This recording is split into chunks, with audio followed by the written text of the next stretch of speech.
And here we are. Welcome back to the Redshirt Sophomore. We never set out. We're your host, CD and Andy, and guess what?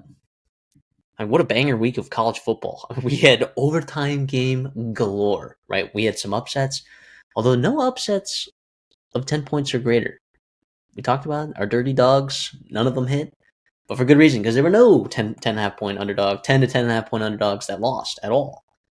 Um, the underdogs were pretty mild on the spectrum as far as upsets go, but nonetheless, I think we learned a crap ton about a ton of teams. All right, Ty Simpson blew my mind against Georgia. Ryan Grove blew my mind.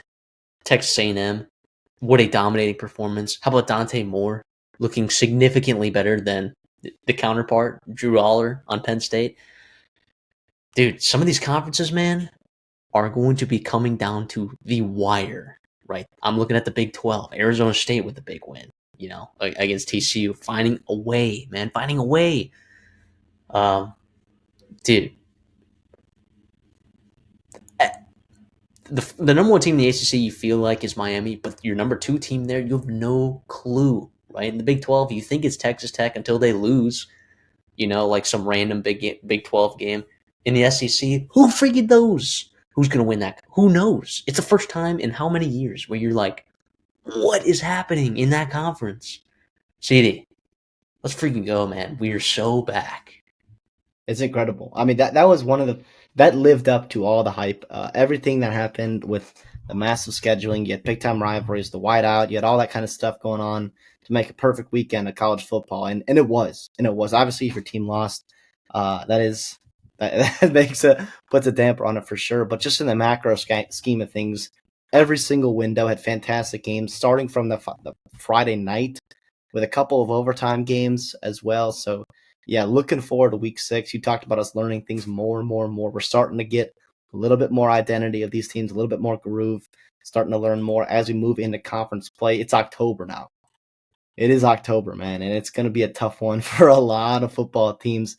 This week on the surface, it seems a little bit more, I would say, relaxed than last week. I think especially with teams like Florida and Florida State, kind of losing their steam throughout this season. So like those kind of games that they're playing, big time conference games they're playing in, makes it lose a little bit more steam. But we think there's a lot of important pieces that we're going to learn in this puzzle. A lot of conference races that are going to be sorted out too. Also at the middle of these conferences, battling out. We got a lot of stuff to cover. Very excited to get into it. Yeah, I think you only got you got two top 25 matchups this week versus last week where you had several top 10, and it was immaculate week in terms of the level of competition that you were seeing. But the problem with that, CD, though, is when you say, hey, we're going to have a relaxed week, right? That's all of a sudden when your Houstons, right, come up and show out against Texas Tech. That's when your Kentuckys give Georgia a tough time. That's when your Wisconsins, for some reason, who have sucked all year, give Michigan problems, right? So I'm excited to talk about it, CD. We'll have our 8 games which we're going to break down, give some predictions for. We are going to lay some best bets on the board, and dude, this is our heaviest slate of best bets yet. I have 6 bets. CD has 8. I haven't had more than 5 all season, so this is the first time I've had 6, and CD hasn't had more than 4. Well, no, you had 6 one week, but yeah, it's a loaded slate. And then the Dirty Dogs, we talked about it, CD. So many options. So many potential losses from double-digit point favorites. We love to see it. So let's just get right into it, man. In the Big 12, Iowa State is undefeated right now. It doesn't feel like it, though. It really doesn't. All right, Cincinnati at Nippert Stadium right now is a 1.5 point favorite, and I completely understand. Okay, the Brendan Sorsby that you were promised, Cincinnati, feels like he has arrived. All right, that week 1 game against Nebraska, you saw it, and you're like, oh my gosh, classic Brendan Sorsby, turning the ball over in a big way, in a big spot, right when he needed it most. He's got 1 pick on the whole season right now. He is dealing. This defensive line is a lot more healthy. Your secondary hasn't been great. There's reasons for that, right? We talked about like size being a huge issue for the Cincinnati secondary before the season starts, but you've been able to stop the run, which is going to be important against this Iowa State team when you got two running backs that are pretty solid. Yeah, I mean, I get it, right? Iowa State is coming off an absolute stomping of Arizona, but they've looked vulnerable, CD. Absolutely. At times, it feels like a long way since they went out over in Dublin and got a win against Kansas State. And that win obviously looking Barely. a lot different. Now, it's Dublin. The weather was weird. I'm not going to like hold you to only winning by 3. You still got it done. That's all that really matters when you do go abroad like that in week 0. The Iowa game, that's always going to be close. And the Arkansas State on the road letdown spot. Rayner gave you a lot of fits here. But man, if Rayner, what he does with his legs, like Sorsby can also give you a little bit of that. And you're starting to see, you talked about him, his accuracy is getting better, his efficiency. You couple that with Evan Pryor and Tawi Walker out of the backfield as well, and what they're doing running the football with a lot of success. That's big time. I will say, I think Kansas has one of the best wins in, Cincinnati has one of the best wins in the Big 12 last week on the road at Kansas. That is awesome. Not come from behind, but last second win. You put together a great drive. Yes, you gave up some really explosive plays in the passing game against Kansas, but that's a dynamic offense. Jalen Daniels is fantastic. Emmanuel Henderson's one of the best athletes in the Big 12, and let alone the country, right? So that's going to happen on the road, and they got a really good coaching staff there as well. I like Cincinnati in this game. I was hoping they wouldn't be favored because then I could get some value there. Just hoping that Vegas and people see, Iowa State being ranked and all that. But yeah, I'm with Vegas here. I think this is the right spread here. It's going to be a close game. I think Cincinnati gets it done, especially being at home. It's huge for Satterfield, man. They got to keep stringing together wins as they look to go bowling and then some in this Big 12. Dude, you said that, all right? Let's look at the rest of their schedule. All right, Cincinnati, you find a way to beat this Iowa State team at home, all right, which I'm with you. I think I'll take it. I'll take Cincinnati -1.5 against a top 15 team in the country. If you get this win, you got UCF, vulnerable team at home, all right, rivalry game. I like you in that spot. Oklahoma State, we've seen them be bunzo, all right. Have to win that game. Baylor is not a great matchup for you. As long as you commit to running the football, though, you can win that game at home. At Utah is going to be difficult for sure, but then Arizona at home, BYU at home, which you can win, and then TCU is another interesting one where like I don't feel like you have a great matchup, but like your ceiling here is like a 9-win team in this era of Cincinnati football with Scott Satterfield. Coming off last year's debacle and in that second half of the season where you were sitting there at 5 wins, what felt like forever for you. This would be huge here. Now to talk about Iowa State a little bit more here. What you did last week, Arizona is just not a good football team, right? Not right now. Rocco Becht, obviously one of the better quarterbacks in college football. I do like how you shuffle your backfield with Hansen and Sama, keeping those guys fresh.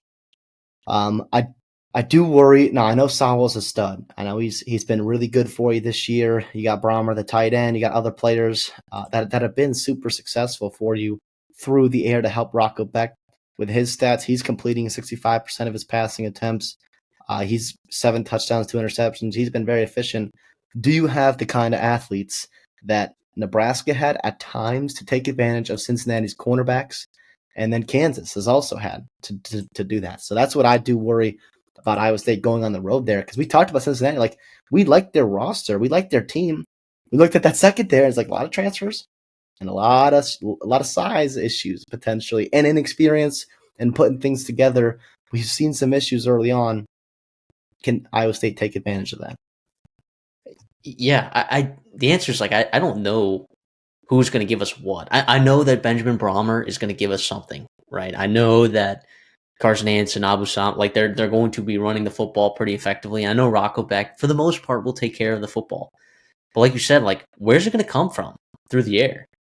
You know, like what dynamic receiver are you looking at on this Iowa State roster that you're like, oh yeah, they're going to be able to take advantage of the Cincinnati secondary that's not good? Now, on the flip side, this could be the week that this Iowa State team flashes that, right? And they get their answer, right? Is it the Chase Sowell, right, who had I guess, would you call it a breakout game with 4 receptions, I guess? He looked good, hasn't really been, much of a feature the rest of the season, but I don't know. I don't know what it's going to look like, but maybe they answer that question, like who's going to be their guy for the rest of the season. But I'm with you, man. Like, I'll not enough to be best bet, but I do like Cincinnati -1.5 here at Nippert Stadium. I really do. And I think, like you talked about, the reason we're previewing this game, and I know that this is going to go over everyone's head so far, this is one of those keystone games in the Big 12, right? Because the winner of this game all of a sudden becomes a team that you need to beat, right, in order to win the Big 12 and make it to the Big 12 championship. You think you're going to see some losses here or there from Cincinnati just because of the nature of the talent on their roster and their coaching staff. You're not sure, that they necessarily are matching up with some of the guys on the rest of their schedule. But and if Iowa State wins this, same thing, right?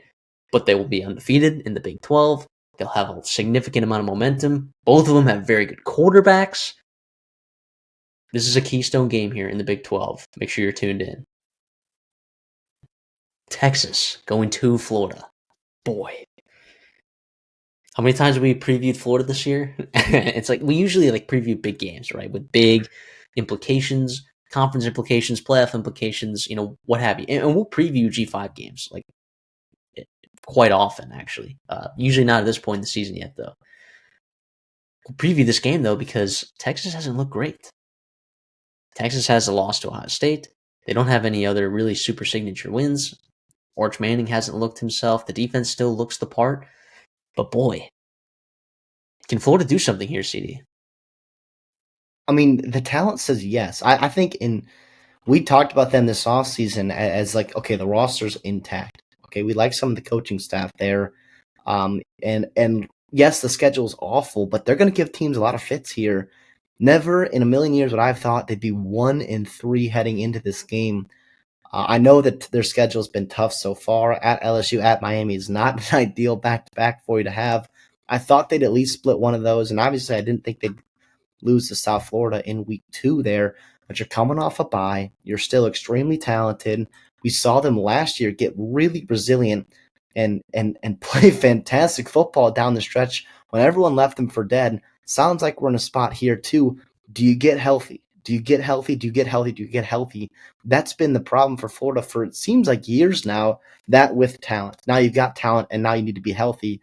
Can your receivers take advantage or get anything going against Texas? Texas got a very good defense, right? We go back to that Ohio State game. I know Arch Manning was the storyline. What I took away from that was, holy cow, man, you got some dudes in that secondary.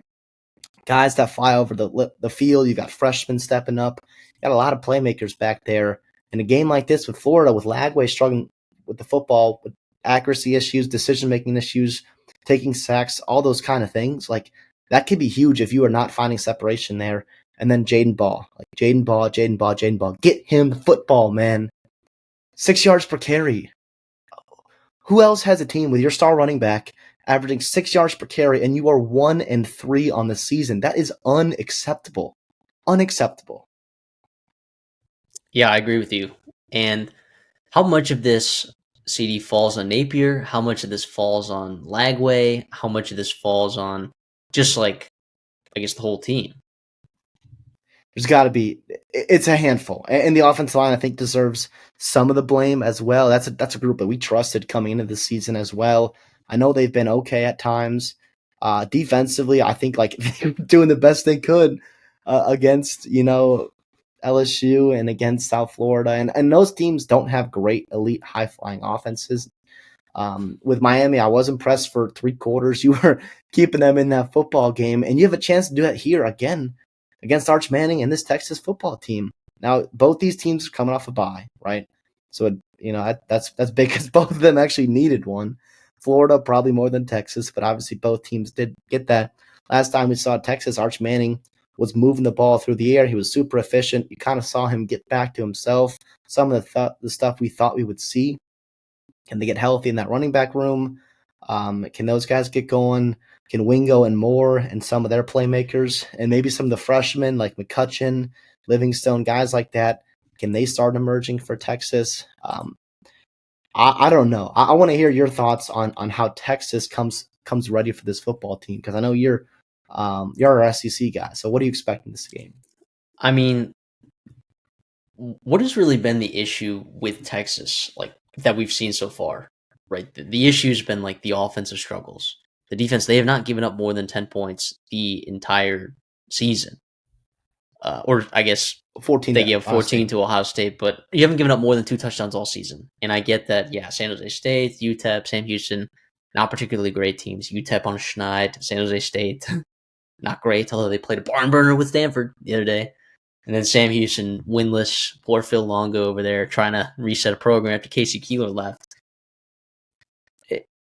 I still trust Florida's defense. Is that stupid of me? Like, I still No, trust their defense to give them problems. Like, what if this becomes like a field position game? All right. Like, in the fourth quarter, CD, say this is a one possession game, right? How much would these offensive and defensive lines be able to lean on each other in the fourth quarter? Because I think both of them would have a chance to, right? I know we talk about, Florida's offensive line being tough, but running the football, they've been pretty effective, right? If Lagway does not turn the ball over, Florida can win this football game. Sounds absolutely ridiculous. It sounds ridiculous after everything we've seen this season. But this was the problem early in the season last year with Florida, right? Uh, you'd have you had secondary issues because you were super banged up, uh, amongst other things. But what if this is the game that you need to turn the corner, right? It's at home. It's one of the more expensive tickets in the country. I have a feeling that like Florida fans will still show out for this game. It's a top 10 matchup, right? Just a number next to the Longhorn name, that's going to do something. But it really is a big if, as long as Lowry doesn't turn the ball over. And what is he doing? This is a good receiver room. Are we wrong in saying that this is a good receiver room? Like I we talked still about, believe in see, it. you and we got, I don't know if it was an argument or something, but we were comparing this Florida wide receiver room to LSU's wide receiver room. And it was like the conversation that we had, you and me, at least on my end, I said, like, I think I trust LSU's wide receiver room more, but I think Florida's more talented in their room versus LSU, which was bonkers to say now in hindsight because Aaron Anderson, well, actually not so much because LSU's wide receiver room doesn't look amazing. Their offense is struggling, but I'll I'll take Texas to win, but I'll take Florida +7. Not feel great about that at all. There's some 7.5s out there, guys. If you do want to bet that, will not advise you to bet that for your sake. There are other plays though in this game that you can certainly take that I will be all on. And we can talk about that later in our best bets. But I will, I will, I'll pick Florida +7 in this spot. I'm gonna fade you here. I think Texas gets it done, and I think what I want to see here, and I think would give me great confidence, because you talked about at the beginning of the show where who in the SEC is like, do you trust? And like, No. I think everyone has written off Texas already, which is crazy, because why would you do that to an elite, unbelievably talented team that has one loss on the road to the number one team in the country? And a Yada quarterback yada that's only yada. going to get better week to week. Would you think so? Yes. I want to see Texas be comfortable winning a game ugly. I think that's how they're gonna have to do it. If they want to win this football game on the road, they're gonna need to sit back and trust their running game, commit to the run, and trust your defense. You do not have to win. You don't have to outcoach the other team. You don't have to do all these flashy things. I want to see them like stay disciplined. That's what I was extremely impressed with Mario Cristobal in Miami and their game plan against Florida. It was like, we got the bodies to go blow for blow with them in the trenches, and we our defense right now is manhandling Florida on offense. So let's just run the football, take care of it, and come out here with a win, and eventually lean on them. You talked about their offense line, or these two offense lines trying to lean on each other. I think Texas, they come out here disciplined with a smart, slow game plan, and they kind of just grind out a win. I think it'd be very, very impressive. 23-10 kind of victory. I'll take Texas, +7 or -7, excuse me, and obviously to win as well.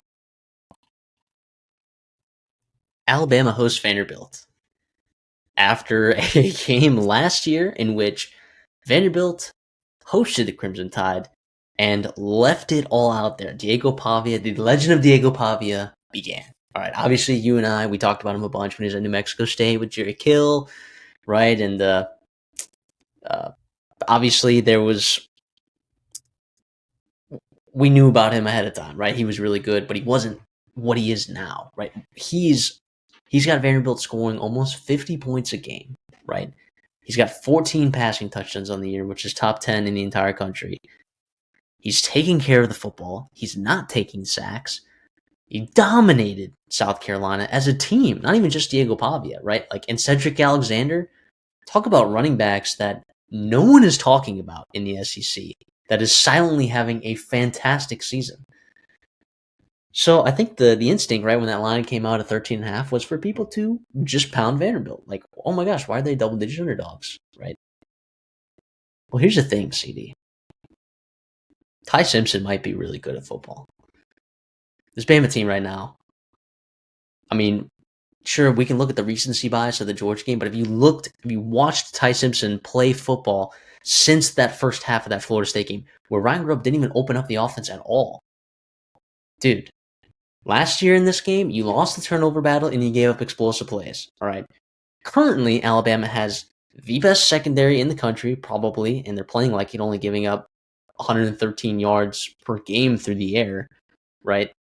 And then, on top of that, 0 turnovers from this team. 0. None.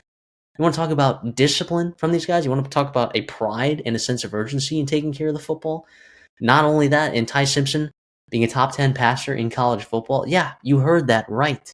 He's a top 10 passer in college football in terms of total yards with a 15-0 touchdown interception ratio, or 13, 14, however many touchdowns he's got. Yeah, I get why Bama's favored by this much. I get it. It's a lot of points. CD, where are you at with this? Yeah, currently Ty Simpson is tied for second in Heisman odds right now. I mean, and that's not hyperbole. That's not an overreaction. He has been that kind of impact to this Alabama football team. You can only imagine if they had this kind of quarterback consistency the past couple of years, what that team, what those talent levels would have done with Saban's last year, and then obviously last year with DeBoer as well. But yeah, I mean, extremely impressed by how they've responded ever since that Florida State game. You got caught lacking in a weird environment, a weird weather situation with a weird scheme. They ran the football extremely well against you. Georgia ran the ball extremely well against you as well. A little bit more explosive plays, a little bit of down-and-down consistency as well, but that's also one of the best offensive lines in the country. I don't quite think Vanderbilt has the bodies to just kind of lean on Bama up front. But listen, man, like you talk about Pavia, man, it's not a fluke. They're not doing these gimmicky plays. This is a really good offense right now. It is a really good offense. They got talent on the outside with Sherrell, Richardson, Stowers, guys like that. You talked about Cedric Alexander and what he's doing through the ground as well as through the air, and what they can do. That defense I do worry about. I could see a spot here where you're getting into a shootout similar to what you had last year. But Bama, I think, has the pass rushers this year as well as the secondary to get off the field on third down that you could not do last year against Vanderbilt. This is not a spot where I don't expect a letdown spot here. This is a massive game. It's personal for Alabama. I think you've got College Game Day coming there. It's going to be massive, notoriety. It's not like you're going to get snuck up on by Vanderbilt. They're not doing that to anybody this year. I think everyone is terrified of Pavia and everyone else on that roster and what they can do in that coaching staff. Clark Lee's done a fantastic job for the Commodores there. I like Bama in this spot. I don't love it. I like it. I'll take them at minus 10.5. What we're picking it at here. I expect them to get it done, man. And all of a sudden, they have catapulted themselves right back into playoff conversation, right back into the SEC. Even though it's literally only September and we're getting into October now. What a whirlwind of a month it was for Alabama. As for Vanderbilt, yeah, man, it's a spot here. That's a really tough stretch they got coming up here with Alabama on the road, with LSU, Missouri, and Texas on the road as well. That month of October. They got a buy in there somewhere as well. That's not easy at all. But it's going to be what it is for Vanderbilt. And they can come out of that the other side, get a steal a win or two in that, and they put themselves right in the playoff consideration, right? So this is also big here too. If you're Vanderbilt, you don't have to win this football game. It's not a do or die for your playoff hopes. And I'm serious about playoff hopes, right? Just keep it close, and go on the road and put up a respectable fight and see what you get there. But hey, if you're Alabama, I think this has to be personal. Like this has to be. I expect that extremely talented team to get it done here at home, and keep their winning streak alive. Right, a lot's been made of that. Seems recently a couple of long home winning streaks. Obviously, Georgia had theirs snapped by the Crimson Tide, but yeah, 10.5. I'll take Alabama. Don't love it, but I'll take it. Yeah, and I didn't necessarily have CJ Hurd being one of the best defensive players so far in the SEC. I didn't have this edge rusher group being as effective as it is so far for Vanderbilt. Like, it's not even just often. Like, defensively, they've looked pretty impressive, which is not what we saw last. Like, that's what's different about this year than last year. It's like, oh, like they have some juice on defense. They have guys that can play very physically. They have guys in the trenches. They have guys in the trenches, CD, that are not SEC players. Like, which sounds rude to say about Vanderbilt, but like we haven't seen that. Like in the last couple of years, we haven't seen that. But I'm with you though. I will lay Bama minus 10.5. Not feel good about that at all. I'm with you. I think that Bama gets it done. You want to talk about CD? How big this game is too? In terms of like SEC offensive coordinators. All right, I've got 5 guys on my list, like my tier A in terms of 2025 performance so far this year. I got a tier A. All right, and that tier A consists of 5 guys in no particular order. You got Kirby Moore, you got Colin Klein, you've got Jeff Levy, and then right here you've got Ryan Grubb and Tim Beck. Those are right now my tier A offensive coordinators in the SEC. 2 of them squaring off this week. Not to mention Clark Lee in charge of that defense as well. Kalen DeBoer and Alabama fans not been super happy with the performance of particular defensive staff for Alabama. That's what makes it scary, right? But the reason you lost this game last year was losing the turnover battle and giving up explosive plays.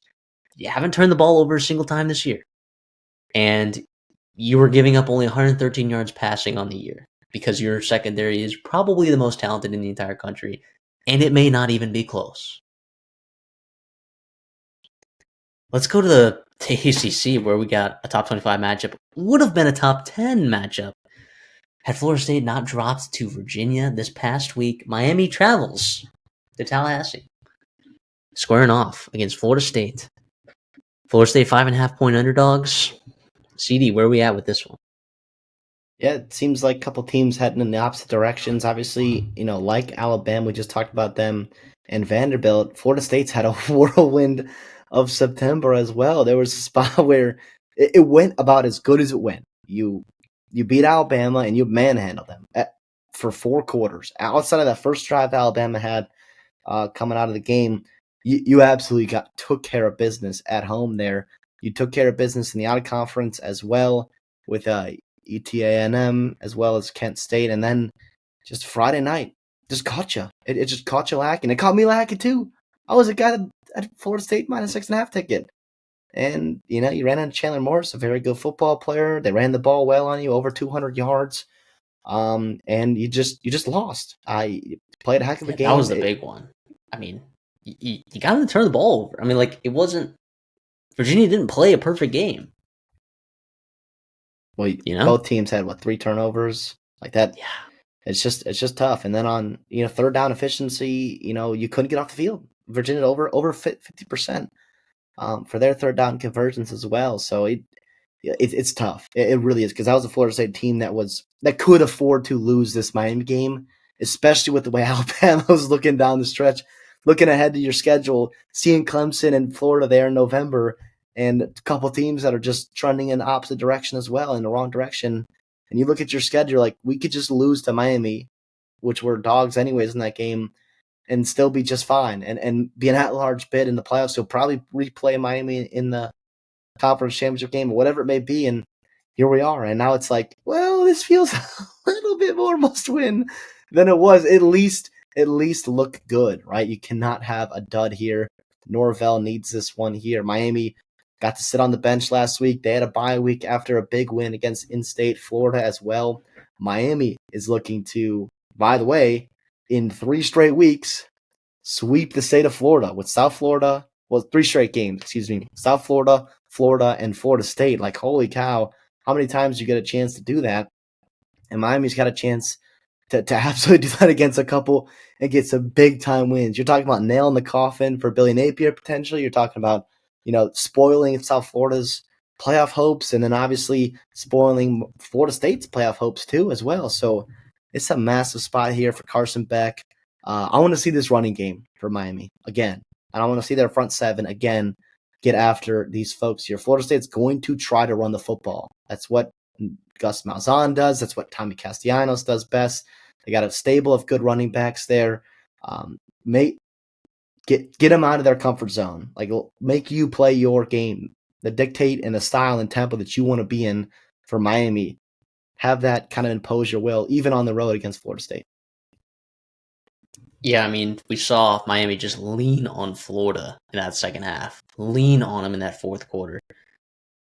And with Florida State's front seven not particularly being up to snuff within the last, 48 hours of us recording this, doesn't bode well for me, right? And whether this game is being played in Miami at Hard Rock or whether this game is being played in Tallahassee, it's probably a home game for Florida State anyways, right? I like Miami in this spot, -5.5. I think they're going to run the crap out of the football, like you mentioned. I think that they are going to out-physical them, right? Even though we were accustomed to this Florida State team being more physical than teams early on in the season, I think this Miami football team Carson Beck doesn't need to have his best game for this Miami team to win outright. I don't think Tommy Castellanos is a fantastic quarterback. Really, he was a disappointing get for Florida State in my eyes, when he came on there. He can do some things to win some football games, but he can also limit you in a very glaring capacity at times. So, yeah, I'm on Miami -5.5, and I'm not really going to think twice about it. Won't be in my best bets, though, because there is a scenario, right, where Castellanos does some running around, but I just think that this Miami front seven it's awesome. So, yeah, I mean, what else do you want us to say? I mean, it just feels like this Miami team is significantly more talented at Florida State. And honestly, there's not a lot of positions that you can go back and forth where I wouldn't say Miami is more talented at this position than Florida State. Except the coaching at that coach.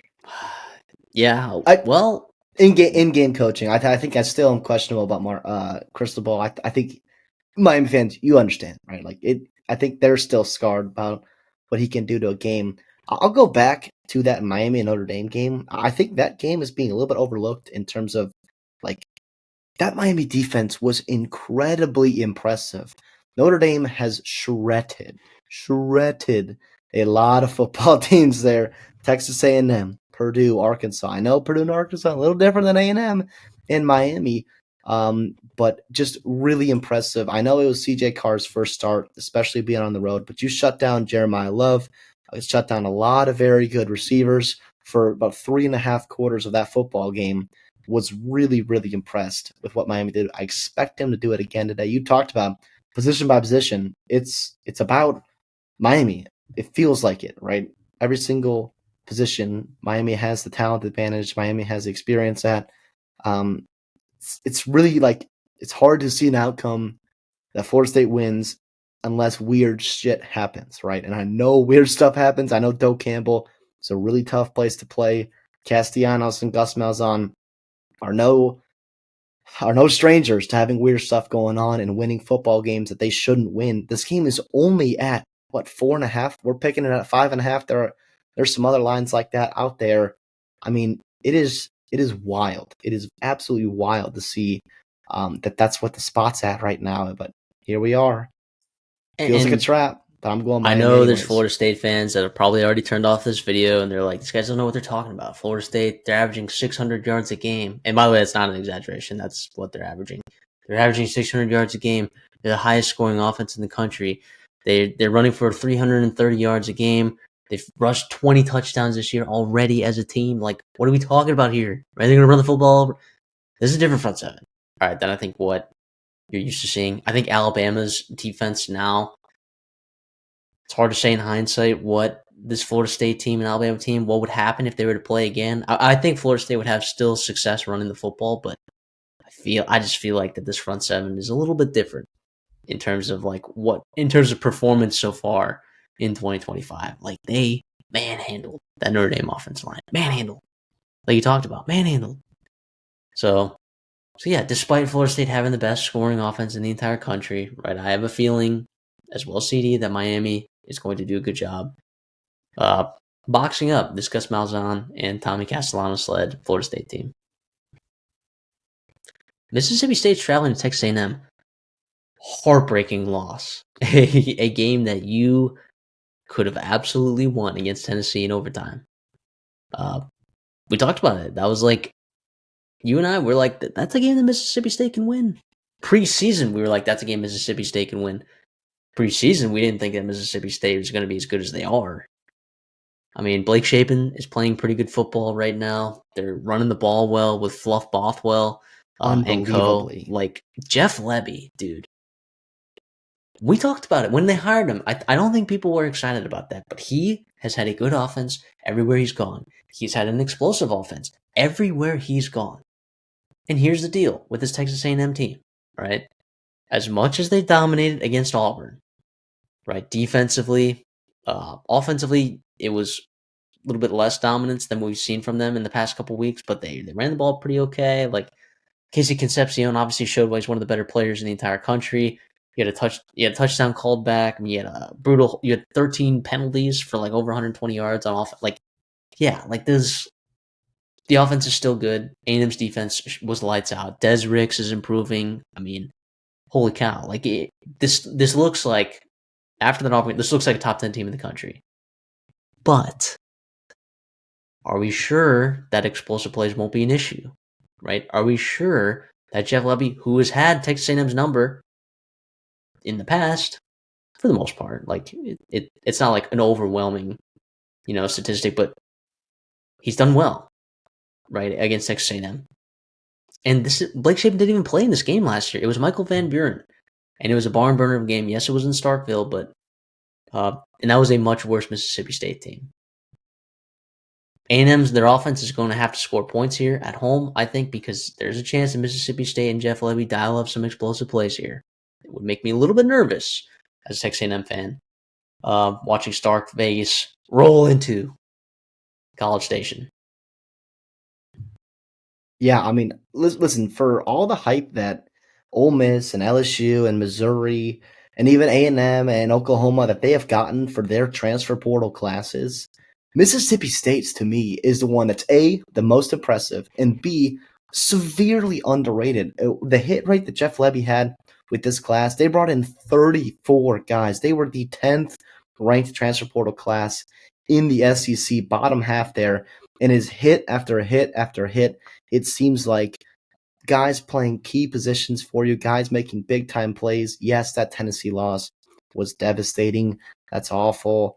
And Shapen didn't even have this monster game. It was just a lot of really good football. You played well defensively. You got some stops there. You were opportunistic. On third down, you were very efficient. You won that battle there. It just didn't happen. And Tennessee's a tough out too, man. It's not an easy football game, a football team to beat there. For A&M, I was impressed with how they beat Auburn. It still worries me. I'll say this. Even though it wasn't great offensively, I was encouraged by Le'Veon Moss and how he is looking post-injury, getting more and more comfortable, it seems like every week. And I will say, I thought Marcel Reed, his statistics don't freak you out at all, but I thought he was extremely efficient. He took a lot of sacks, I understand that, but I thought what he was doing with his eyes, I thought he was reading plays. I was I was impressed with Marcel Reed. That's a tough defense you're going up against. Concepcion and Craver got it done with what they've been doing. So still extremely impressive. Torian York, that's the Torian York we've been waiting to see for, it seems like years now since his freshman season. For A&M, you get it done at home. Those are spots, we talked about it last week. I talked about it. That feels like a spot where A&M has lost that game for years now. For years now, a game you're supposed to win, a game that you have dominated for 3.5 quarters, and all of a sudden you give the ball back to Auburn with a chance for them to win the football game, and you get a stop there. That's huge. In terms of this game here, you talked about it with the matchup here. Levy had Elko. He really did last year with Shapen, and now they got Shapen. They got the receivers with Bothwell. Now they're on the road. It's an intriguing one. The secondary for Mississippi State has been more impressive than I think any of us imagined so far this season.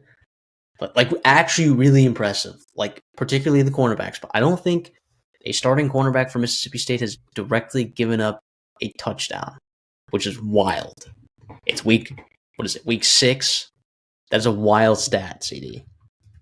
I'm like 90% sure that's a real stat. Yeah, I mean, they've only given up 5 passing touchdowns on the year, none of which have been given up by Brumfield or Kelly Jones. Dude, here's the thing. My brain tells me, like, the talent of this A&M wide receiver core, it's like, oh, yeah, these guys haven't seen that, right? Like, they haven't seen Mario Craver. Like, what are they going to do when he goes in the slot? Like, what is going to happen?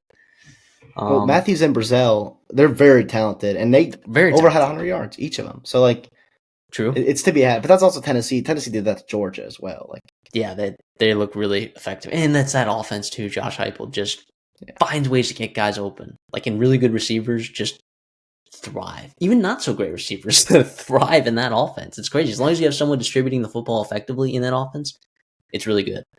So if A&M's wide receivers take care of business and like dominate these cornerbacks, like yeah, then I'm like, all right, I get why this is a 13.5 point spread.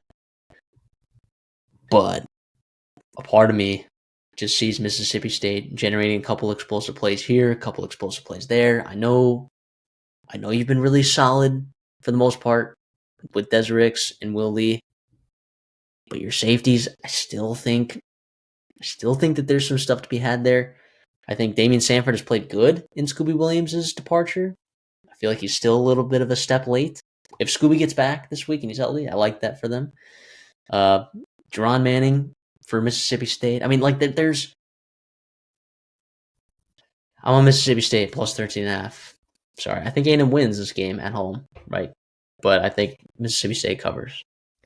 Well, I think what'll tell me early on in that first quarter is, first of all, how committed is Mississippi State to running the football? I think I trust Levy to put together a good operation there, because Auburn did not try to run the football with their running backs. Like, Cobb had 6 carries, Alston had 2 carries. Now, some of it I know is the option. So, like, yes, they're calling run plays, and Arnold takes off with it.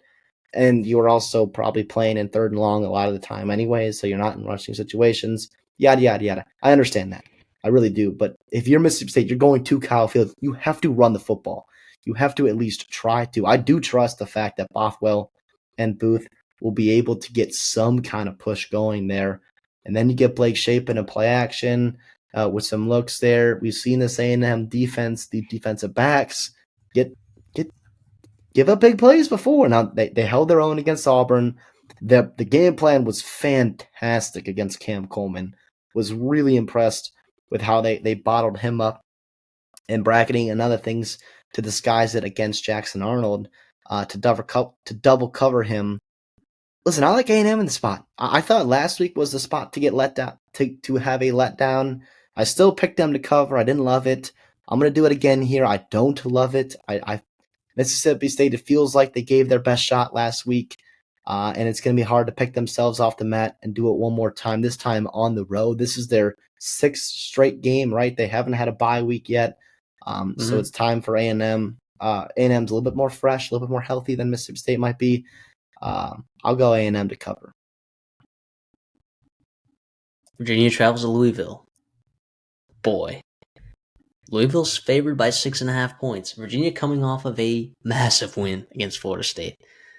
Louisville, Miller Moss is playing a little bit better week by week. I mean, they've had some sputters, right? Like Jeff Brom, as great of a play caller as great of a game planner as he, like he has sputters sometimes. Is this a spot where we're going to see a sputter, right? Or is this a huge letdown spot for Virginia? Who, by the way, Chandler Morris, like it's not Chandler Morris. He's playing good football in terms of like they're finding ways to win games, but he's not necessarily taking care of the football very well. Like what happens if that kind of spirals a little bit out of control? What happens if Louisville is able to run the football, significantly well? Like what if Miller Moss throws for another 300 yards? Like there's still a lot of questions here to be had, like for Virginia going on the road against Louisville. Yeah, absolutely. Well, first of all, let's just chuck a little bit to ourselves here. Virginia and Louisville are playing. Louisville's undefeated, and Virginia is the team that is ranked in this spot here. That's fantastic for Tony Elliott. I mean, not that we left him for dead, but like this was a big year for him. We talked about it, whereas like they have a really, really manageable schedule. They did some good things in the portal. They feel like they did. Here on out, I mean, look at their schedule.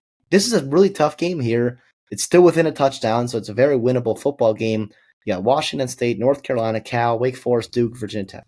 I mean, it's about as manageable as it gets for any other ranked team in college football. You talked about Chandler Morris. I'll talk about Miller Moss here and Isaac Brown. Brown didn't get going last week against Pitt on the road. They needed a come from behind victory in a really strong last couple of quarters to get that done. Miller Moss was pretty darn good. I think if he throws for 51 attempts in this football game, you probably lose. I do not think that's your key to success here. You talked about Brom having spots where he has letdowns, and like this needs to be a spot where you have to find ways to run the football. I think keep the ball out of Virginia's hands. Uh, Florida State had a lot of success running the football, and I mean, and putting up points as well. They ran for 5.5 yards per carry on 47 attempts. Like that's typically a winning recipe, and if they still didn't get it done, I looked for Louisville to try something similar as well. It was nice to see Chris Bell and Colin Lacey for Louisville. That's a pretty darn good dynamic duo in the ACC, about as good as it gets there. So this Louisville team's still dangerous. I think Virginia's getting a lot of hype right now, deservingly so. A big win against Florida State. Tough loss a couple weekends ago against NC State, and CJ Bailey, Hollis Smothers had a fantastic game. Morris, oh man, I'll go Louisville here. I think this is a spot where Brown gets up for it and they get after him. I like that it's at home for Louisville, but it's a midday game. It's like the 2:30 window for him local time, 3:30 local time, whatever it may be. And yeah, I think it's a spot for Louisville because Louisville also too. They're sitting right there in a spot with Clemson and Florida State taking a couple losses. Like they're all of a sudden looking at a spot where they can put themselves in a chance to put themselves in play for ACC title games. So this is a massive year for both these teams, but I'll go Louisville. I'm with you as well. Virginia defensively, right? What have we liked from Virginia? All right. I think it kind of starts and ends with Daniel Rickert, right? And I know Louisville fans aren't incredibly happy with like the offensive line's performance this year. I think like you've got at some spots. You haven't been able to run the ball effectively. Like that's the biggest one. Like you haven't been opening up those lanes like Isaac Brown had in 2024. That's the biggest thing. However, feels like from a pass pro perspective, like, and correct me if I'm wrong, Louisville fans, but like I think it's pretty manageable. And now Daniel Rickert is a stud, right? 16 pressures through 5 games is nothing to be snobbing about, right? 4 sacks. I mean, but if you look at, I mean, it's him. I mean, Mitch Melton has a significant amount of pressures, but like it's. I think you got to put pressure on Miller Moss. I think that has to be a priority, and if you're not able to do that effectively, I find it hard to get a win here on the road. And Chandler Morris isn't taking care of the football either. Don't know what to say either, but I mean, look. I mean, there's some other good players in this Virginia defense as well, but I'm gonna, yeah, I'll roll with Louisville -6.5. I don't feel great about it though, because I first looked at it and I'm like, oh, that seems like a pretty large line, But obviously, it being on the road, These teams are probably 4.5, 5 points. There's probably a 4.5, 5 point difference, on a neutral field between these two teams.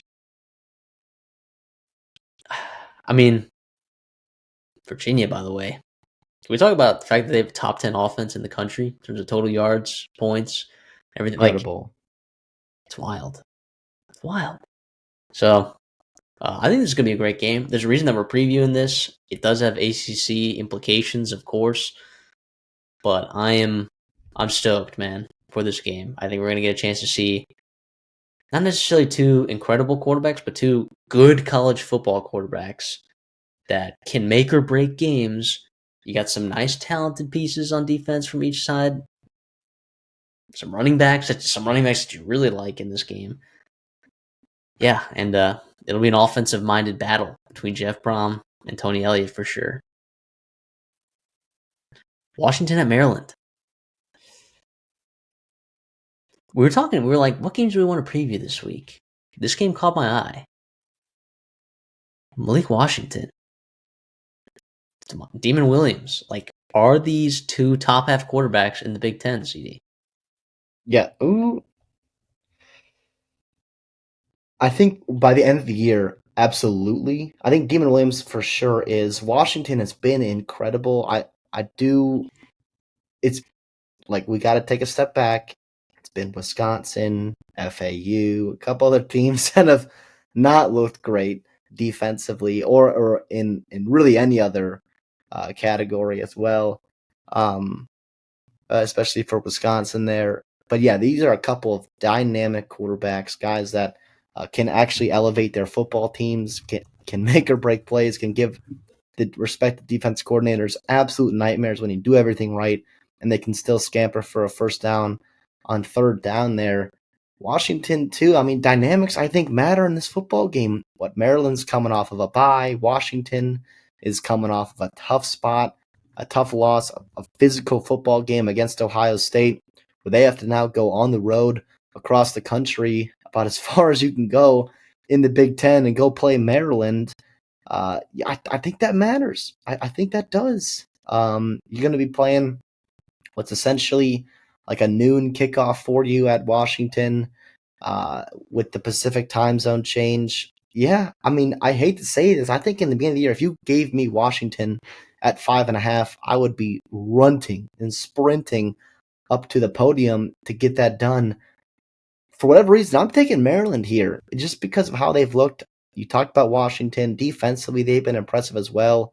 I understand that Wisconsin is not a good football team, but you went into Madison and you took care of business against them, which was really, really impressive. I think Washington needs to figure some things out offensively.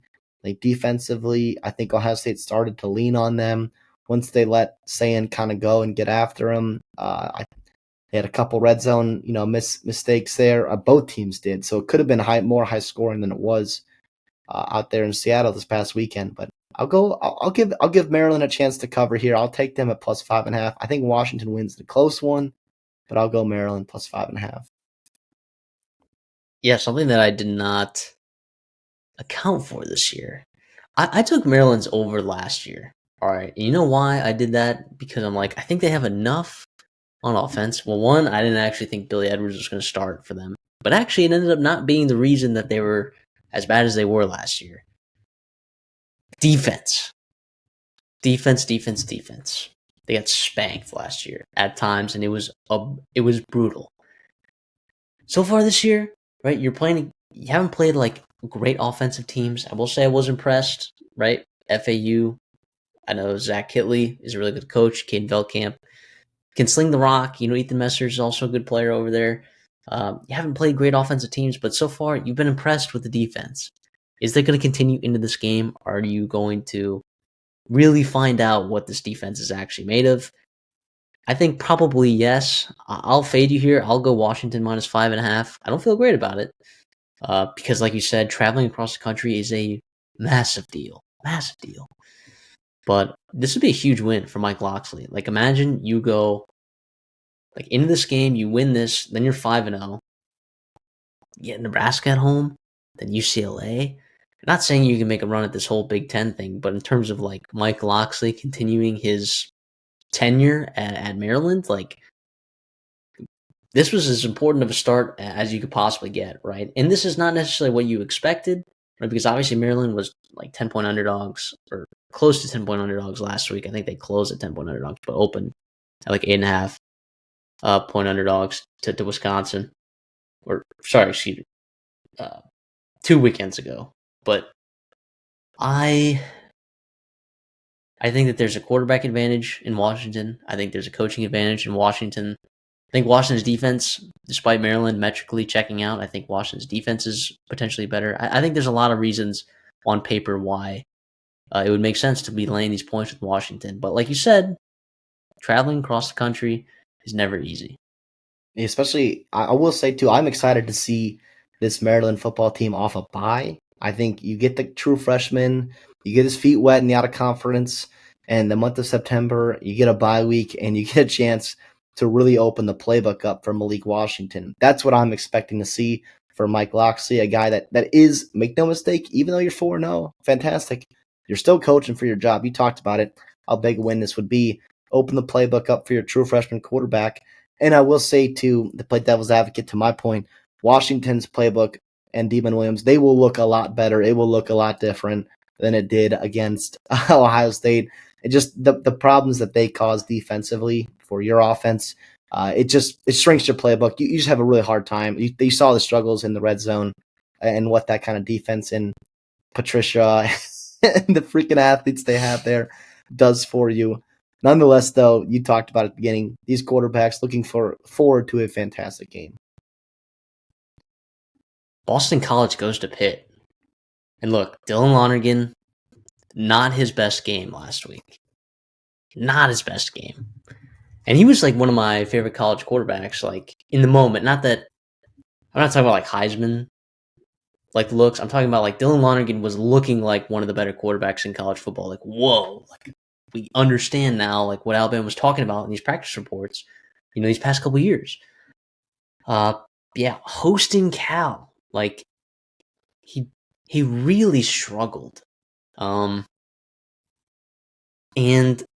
I don't get it necessarily. I mean, this Cal team. I mean, who knows what you're going to get from them on a week-to-week basis? I mean, who knows?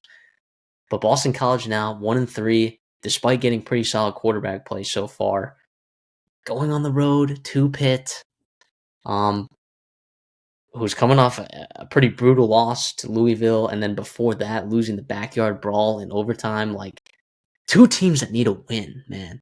Two teams that need a win. When we were like, we want to get to 8 games here, previewing this. What is a game that we're going to be locked in on? And it is this game right here. Can Eli Holstein take care of the football? I don't know that he necessarily can. Can he do it?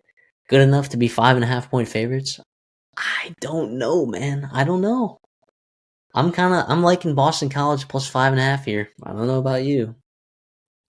I think they'll be the more desperate football team in this spot here. And how about the storyline, too, of Longren and Eli Holstein, a couple of former Alabama quarterbacks. Yeah. Same recruiting class that Saban had, his second to last one. And those were a couple guys that, did some good things at Alabama's practices. Longren more so than Holstein. Holstein transfers out before Longren does. Nonetheless, though, they are the starting quarterbacks of their respective ACC team. You talked about them both needing wins. For Boston College, man, if you could tell me that you're getting 175 yards, 171 yards out of Turbo Richard, yeah, I'm taking that every single time. And yet, you still didn't get a win last week. It's been tough.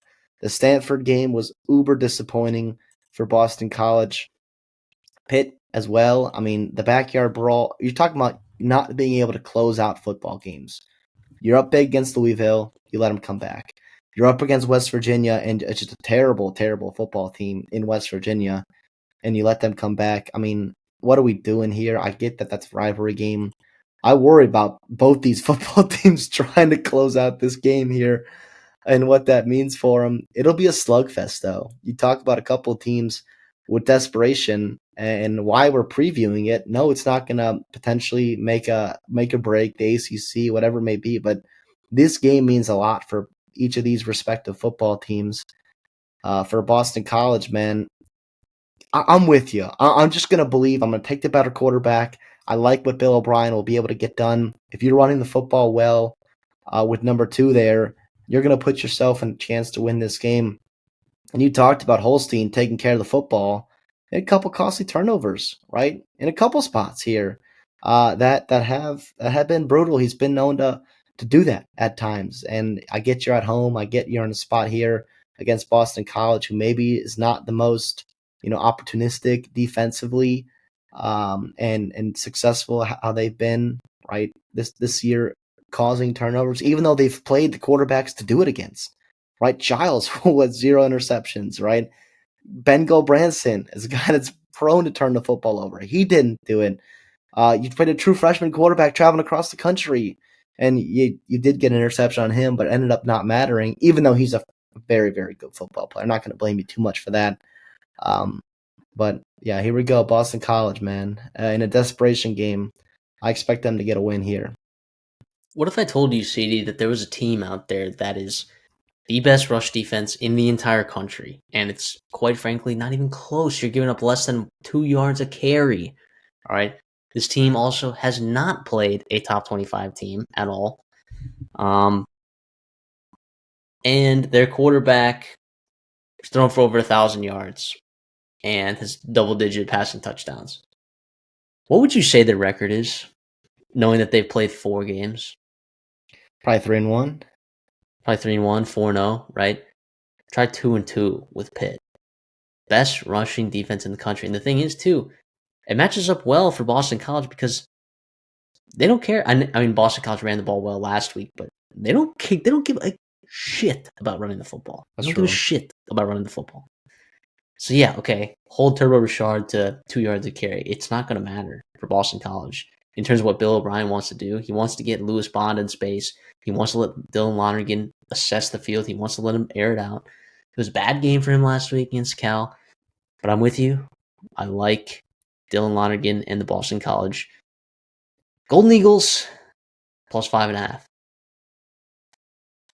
Time to get to our best bets here. CD, we got a slate. All right, you've got 8 plays. I got 6 plays.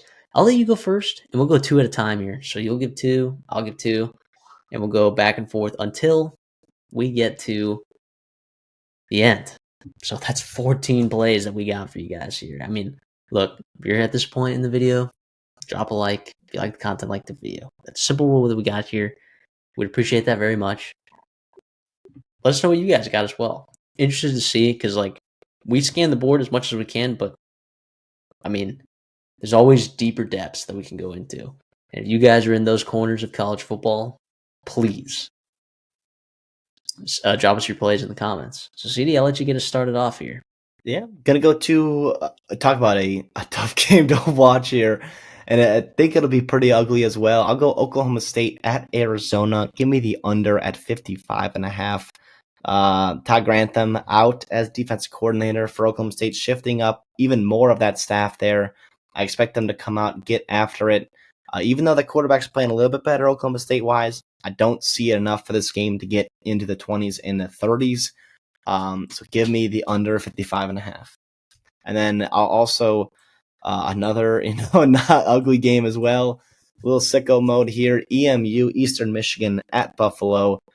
I'll go Buffalo, the Bulls, minus 9.5. I know offensively it has not been there this season.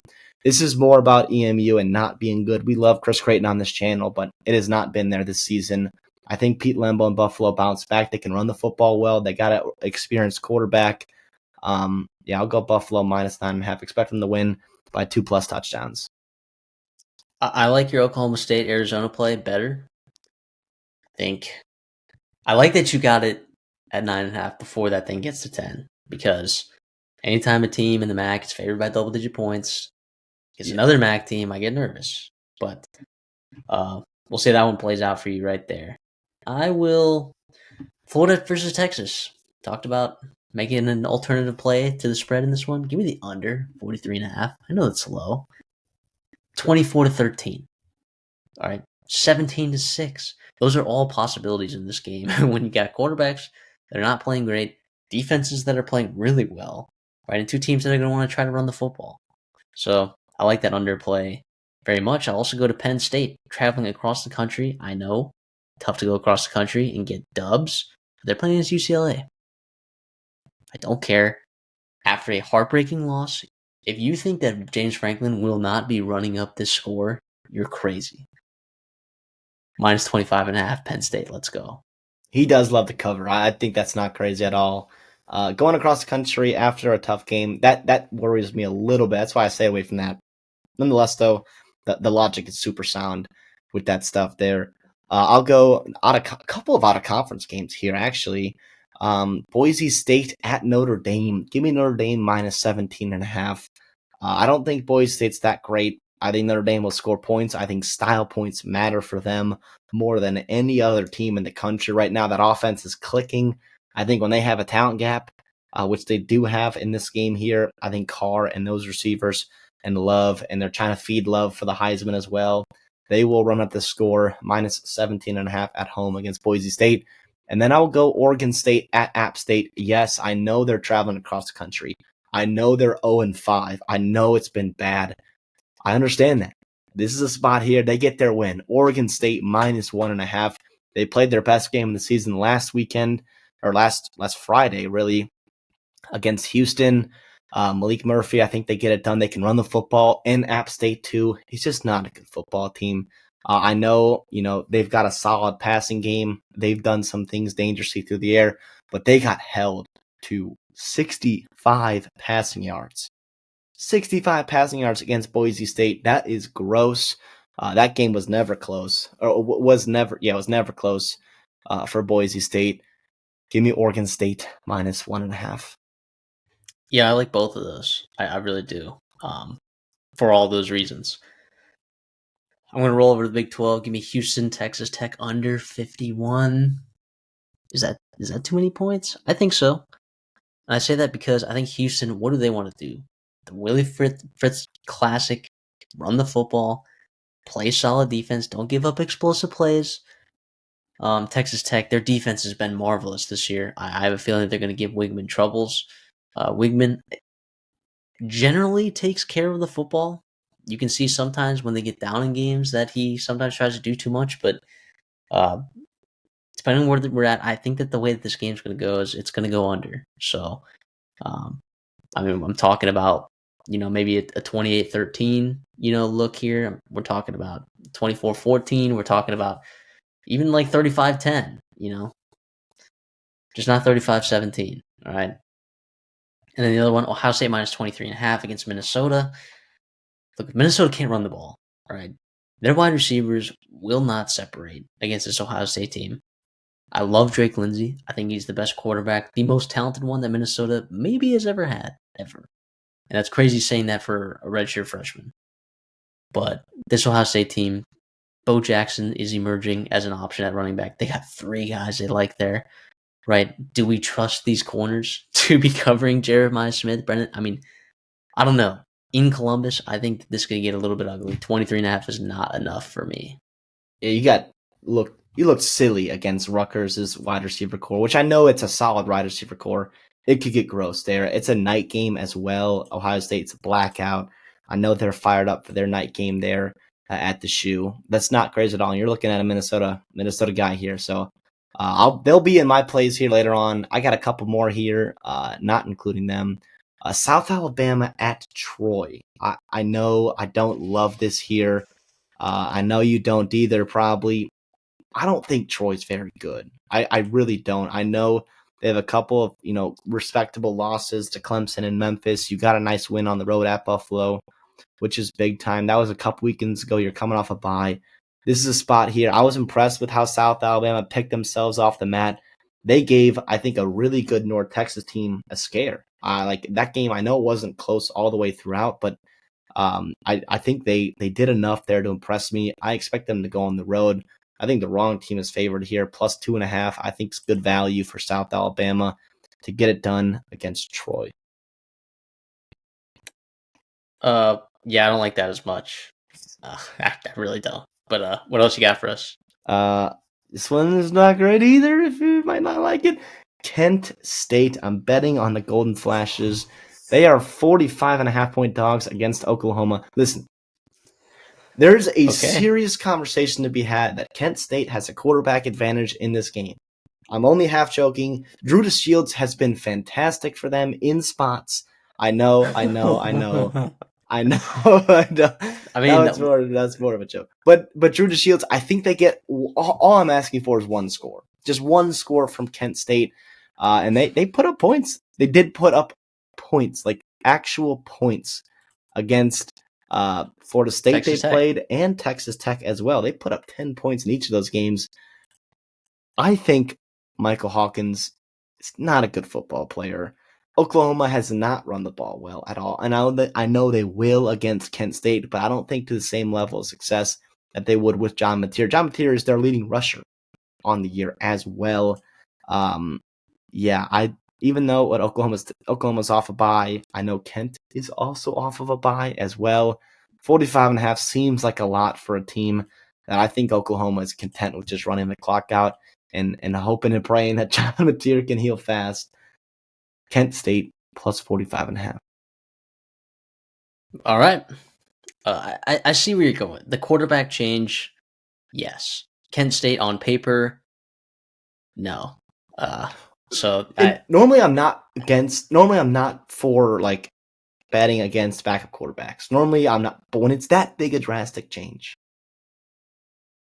Yeah, I think I've seen you bet on Kent State as like 40+ point underdogs twice, and I think you're 2-0. So I bet against Kent State the other week, caught him at a good time. Actually, as the quarterback change was happening, so I actually didn't anticipate that. But my two plays, I got Mississippi State plus 14.5. Talked about it earlier. I think they can generate explosive plays. The secondary has been a little bit more impressive than I thought. Not that Casey Concepcion and Mark Creeper won't have 100 yards or something like that, but it gets interesting when Jeff Lebby comes to town. I think he's good. 2 touchdowns is a lot. And then the last one, Wyoming UNLV, classic game in Laramie, under 52.5. The Cowboys defensively have been phenomenal this year. All right, they've been phenomenal. And what I mean by that is they gave Utah some troubles in the first half, all right, when they came over to Laramie. And I anticipate that happens with UNLV as well. I think there's a significant talent mismatch there. Just don't turn the ball over, Wyoming. All right, just don't turn the ball over. You are a team that is averaging less than 20 points a game, and you are giving up less than 20 points a game. And UNLV, while I think that they have some athletes there and they can put up points, it's always tough to do that in Laramie. So give me the under 52.5. I mean, when was the last time we saw a total in Laramie over 50? All right. It's been a while for me. At least my eyeballs haven't seen it. Maybe I missed one earlier this year, but I don't think we get to see that very often. So I'll be on it. Under 52.5. Yeah, I don't hate that at all, Laramie, man. Anytime you're on the under there in Laramie, that's usually the right side to be on. I'm going to stay in the MAC as well. This is going to be my third game involving a MAC team, which is fantastic. We're getting close. You said something earlier to me about how close we are, the countdown to MAC. 37 days from recording this, we get Tuesday night action. Just fantastic. I'll go Ohio at Ball State over 51.5. First of all, I think Ohio might hit this on their own. Navarro, Bangura, and Hendricks are about as good as it comes there in the MAC. Those guys are incredible. Their defense, though, is not up to par. They lost coaching staff. They lost players. It's been a rough one for OU and the Bobcats. And for Ball State, I know it hasn't been quite the start you wanted. Tough loss there against UConn on the road. But Keel Kelly, he's a dynamic quarterback. This is a guy that, changed positions, was a quarterback, then a defensive back. Then Mike Yuromich comes in, is like, hey, we're going to run the football a lot. I want you to be my quarterback. He comes back to quarterback, very dynamic football player. I think he gives them fits. They run the ball well. He also did throw the ball for over 200 yards against UConn. I expect the same here against the OU Bobcats, over 51.5. Staying in the state of Ohio, I will go Minnesota at Ohio State, under Minnesota team total 9.5. You talked about that game being on Ohio State. I expect them to cover. I feel more strongly the fact that Minnesota will struggle not only to run the football, but to separate with their receivers. I think Ohio State will just kind of bleed the clock out. Like I said, it's a night game. All the reasons why Ohio State's probably going to cover. I just think Minnesota has a real tough time scoring points in this game here. I think Ohio State takes care of the football. Under 9.5 for Minnesota. And by the way, their kicking game is not very good. So even if you do get down there into the red zone, you're not going to score, and you're going to have to kick a field goal. And Denneberg is not a good football player. So, all right, yeah, I like that a lot. I like both those plays. Let's go over to the Dirty Dogs. What is a Dirty Dog? If you haven't been here before, we're talking about double-digit point underdogs. That's the threshold, right? CD and I pick 2 of them each week each, so that's 4 on the year. Gosh, CD and I have been so hot, and it's going to continue because last week there were no 10-plus point underdogs that even won, right? We couldn't have even picked a winner, right? So I'm going to say that our streak is still hot. You and I on the year are a combined 6-14, which doesn't sound good, but if you were to bet on them, we would be up over 11.5 units combined. So yeah, we're in a good spot with where we're at. Last week, 0 for 4, but like I said, no double-digit underdogs even won out last week. This week I feel great. There are a ton of options. I'll kick us off first. We do this draft style because I had the stinkiest dog 2 weeks ago when I got Western Michigan plus 440 over your Tulsa plus 380. I'm going to go with Arkansas State plus 370, man, against Texas State at home. Arkansas State has looked really good at home. They have not looked good on the road. I think Jalen Raynor can give them problems. I think Texas State has looked good. I think GJ Kinney is a fantastic coach. I think there's just a chance here that Arkansas State finds one here. Plus 370. Let's go. It's not crazy at all. That would have been one of mine for sure. I don't know if that'd be my first one, but that's definitely on my list there.